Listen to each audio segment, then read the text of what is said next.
So I was listening to a preacher on the radio today, and he said that, maybe it's because you're preaching long prayers. That's why you're not getting what you want. Maybe you need to preach short prayers. You pray all night, you're not praying in faith, so you should just be praying short prayers, and that's that.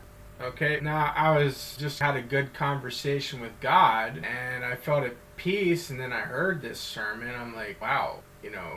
I'd say it's just the opposite. Preach short sermons and pray long prayers. Because I'll tell you what, you say something like that, that's not doing your job. I don't think anybody is going to get in trouble with God for praying long prayers. The fact of the matter is that a lot of preachers will do this. They'll go off into weeds and they'll say something and it discourages people. The real fact of the matter is that you're to be encouraging in your preaching. And a lot of preachers aren't. They accuse, they're bitter, they think, oh, this person's a failure, so obviously God's not with him. That's just not a fact. Jesus says, blessed be ye poor, for you shall be rich. Blessed be ye who are sad, for you shall laugh. It's what he says.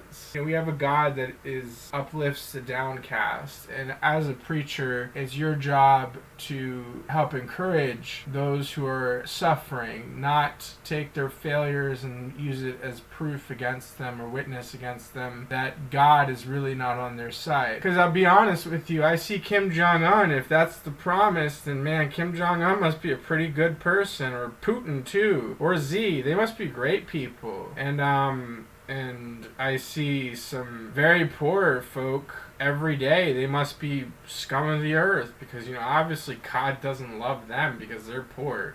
Their prayers aren't getting answered. The fact of the matter is, you get what you work for in this life.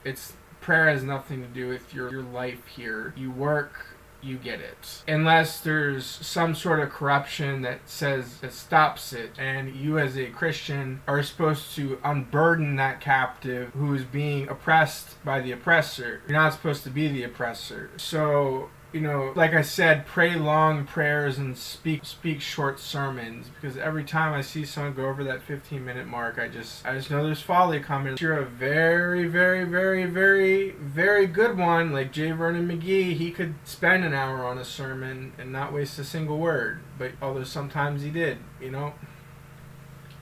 sometimes he did. I'm sorry to say this, but that's one of the reasons why my podcasts are short. I think my longest one is 15 minutes, is because I can't say everything I need to say in 15 minutes. I just shouldn't be saying it, and that's the fact. It's just, we can see it in the Bible too. Each chapter is a very short chapter. It's not 2,000 words like a chapter in a chapter book. It's more like 500 or 700 words in a chapter, and I think that's a lesson that if you say what you gotta say, you can make it short, sweet, and to the point.